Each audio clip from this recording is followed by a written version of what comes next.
Hi hello guys, welcome back to my YouTube channel. ನೀವು ನೋಡ್ತಾ ಇದ್ದೀರಾ MR ಎಡಿಟ್ಸ್ ಕನ್ನಡ. ನೀವು ಈಗಾಗಲೇ ತಮ್ಮನೇಲಿ ನೋಡಿರೋ ಪ್ರಕಾರ ಪಿಕ್ಸಲ್ ಆ್ಯಪ್ಗೆ ನೀವು ಫಾಂಟ್ನ ಹೇಗೆ ಇಂಪೋರ್ಟ್ ಮಾಡಬೇಕು ಅಂತ ಹೇಳ್ಕೊಡ್ತೀನಿ ಬನ್ನಿ. ಮೊದಲಿಗೆ ನೀವು ಗೂಗಲ್ ಓಪನ್ ಮಾಡ್ಕೊಳ್ಳಿ. ಓಪನ್ ಮಾಡ್ಕೊಂಡಾದ್ಮೇಲೆ DA ಫಾಂಟ್ ಅಂತ ಟೈಪ್ ಮಾಡ್ಕೊಳ್ಳಿ.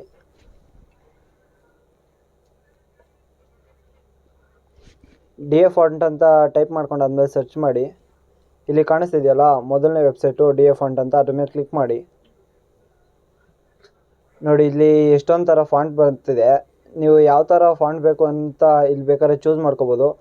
ನಾನು ನಿಮಗೆ ಯಾವ್ದಾದ್ರು ಒಂದು ಫಾಂಟ್ನ ಇಂಪೋರ್ಟ್ ಮಾಡಿ ತೋರಿಸ್ತೀನಿ. ಇವಾಗ ನೋಡಿ, ಇಲ್ಲಿ ಬೀಟ್ ಟೆಕ್ ಅಂತಿದೆಯಲ್ಲ, ಅದನ್ನು ಡೌನ್ಲೋಡ್ ಮಾಡಿ ತೋರಿಸ್ತೀನಿ ನೋಡಿ.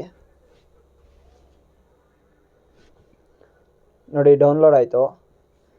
ಈ ಡೌನ್ಲೋಡ್ ಆದಮೇಲೆ ನೀವು ಮೊದಲಿಗೆ ಇಲ್ಲಿ ಫೈಲ್ ಮ್ಯಾನೇಜರ್ನ ಓಪನ್ ಮಾಡ್ಕೊಳ್ಳಿ. ಫೈಲ್ ಮ್ಯಾನೇಜರಲ್ಲಿ ನೋಡಿ, ಇಲ್ಲಿ BTech ಅಂತಿದೆಯಲ್ಲ, ಅದ್ರ ಮೇಲೆ ಕ್ಲಿಕ್ ಮಾಡಿಕೊಂಡು ಎಕ್ಸ್ಟ್ರಾಕ್ಟ್ ಆಲ್ ಅಂತಿದೆಯಲ್ಲ, ಅದ್ರ ಮೇಲೆ ಕ್ಲಿಕ್ ಮಾಡ್ಕೊಳ್ಳಿ. ಎಕ್ಸ್ಟ್ರಾಕ್ಟ್ ಟು ಪೇರೆಂಟ್ ಫೋಲ್ಡರ್ ಅಂತಿದೆಯಲ್ಲ, ಅದ್ರ ಮೇಲೆ ಕ್ಲಿಕ್ ಮಾಡ್ಕೊಳ್ಳಿ. ಕ್ಲಿಕ್ ಮಾಡ್ಕೊಂಡಾದ್ಮೇಲೆ ಎಕ್ಸ್ಟ್ರಾಕ್ಟ್ ಸಕ್ಸಸ್ಫುಲಿ ಅಂತ ತೋರಿಸ್ತಿದೆ. ಇವಾಗ ಮೊದಲಿಗೆ ನೀವು ಪಿಕ್ಸಲ್ ಲ್ಯಾಬ್ ಆ್ಯಪ್ನ ಓಪನ್ ಮಾಡ್ಕೊಳ್ಳಿ. ಓಪನ್ ಮಾಡ್ಕೊಂಡಾದ್ಮೇಲೆ ನಿಮಗೆ ಏನು ಹೆಸರು ಬೇಕೋ ಅದನ್ನು ಟೈಪ್ ಮಾಡ್ಕೊಳ್ಳಿ. ಈ ನ್ಯೂ ಟೆಕ್ಸ್ಟ್ ಇದೆಯಲ್ಲ, ಅದ್ರ ಮೇಲೆ ಡಬಲ್ ಟ್ಯಾಪ್ ಮಾಡಿ. ನೋಡಿ, ನಾನು MR ಎಡಿಟ್ಸ್ ಕನ್ನಡ ಅಂತ ಟೈಪ್ ಮಾಡ್ತೀನಿ.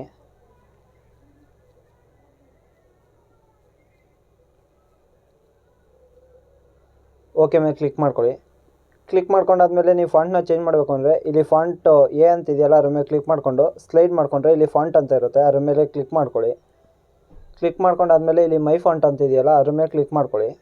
ಕ್ಲಿಕ್ ಮಾಡಿಕೊಂಡು ಇಲ್ಲಿ ಟೆಕ್ಸ್ಟ್ ಎಂತಿದೆಯಲ್ಲ, ಅದ್ರ ಮೇಲೆ ಕ್ಲಿಕ್ ಮಾಡಿಕೊಂಡ್ರೆ ಈಗ ಇನ್ನು ನೀವು ಎಕ್ಸ್ಟ್ರಾಕ್ಟ್ ಮಾಡ್ಕೊಂಡಿರಲ್ಲ ಆ ಫೈಲ್ನ ಹುಡುಕಬೇಕು.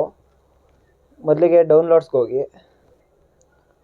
ನೋಡಿ, ಇಲ್ಲಿ ಮೇಲ್ಗಡೆ ಫೈಲು ಎಕ್ಸ್ಟ್ರಾಕ್ಟ್ ಆಗಿದೆ, BTech ಅಂತಿದೆ ನೋಡಿ, ಅದ್ರ ಮೇಲೆ ಕ್ಲಿಕ್ ಮಾಡಿ. ಕ್ಲಿಕ್ ಮಾಡಾದ್ಮೇಲೆ ನೋಡಿ ಇಷ್ಟು ಇದೆ ನೋಡಿ, ಈಗ ಬಂತು ನೋಡಿ. ಇವಾಗ ಇದ್ರ ಮೇಲೆ ಕ್ಲಿಕ್ ಮಾಡಿದ್ರೆ ನಿಮ್ಮ ಫಾಂಟ್ ರೆಡಿಯಾಗಿದೆ ನೋಡಿ.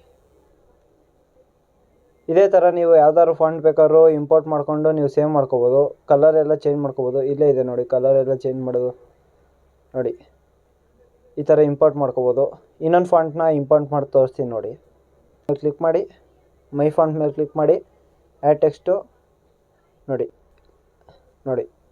ಈಗ ಆ್ಯಡ್ ಆಗಿದೆ ಫಾಂಟು, ಅದ್ರ ಮೇಲೆ ಕ್ಲಿಕ್ ಮಾಡ್ಕೊಳ್ಳಿ. ಓಕೆ ಕೊಡಿ, ಅಷ್ಟೇ ನೋಡಿ. ಫಾಂಟ್ ಕಲರ್ ಬೇಕಾದ್ರೂ ನೀವು ಚೇಂಜ್ ಮಾಡ್ಕೋಬೋದು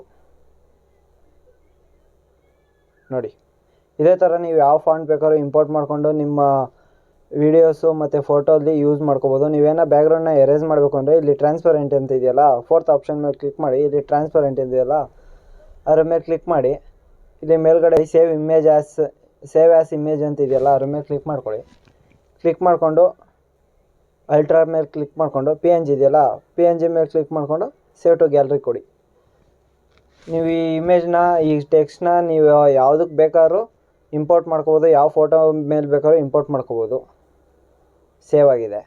ನೋಡಿರಲ್ಲ, ಪಿಕ್ಸಲ್ ಲ್ಯಾಬ್ ಆ್ಯಪ್ಗೆ ಯಾವ ಥರ ಫಾಂಟ್ನ ಇಂಪೋರ್ಟ್ ಮಾಡೋದು ಅಂತ ತೋರಿಸ್ಕೊಟ್ಟಿದ್ದೀನಿ. ಇದೇ ರೀತಿ ಹೆಚ್ಚಿನದಾಗಿ ಫೋಟೋ ಎಡಿಟಿಂಗ್ ಟ್ಯುಟೋರಿಯಲು ಮತ್ತು ಟೆಕ್ ಟ್ಯುಟೋರಿಯಲ್ಗೆ ಈಗಲೇ ನಮ್ಮ ಚಾನಲ್ನ ಸಬ್ಸ್ಕ್ರೈಬ್ ಮಾಡ್ಕೊಳ್ಳಿ. Thank you for watching.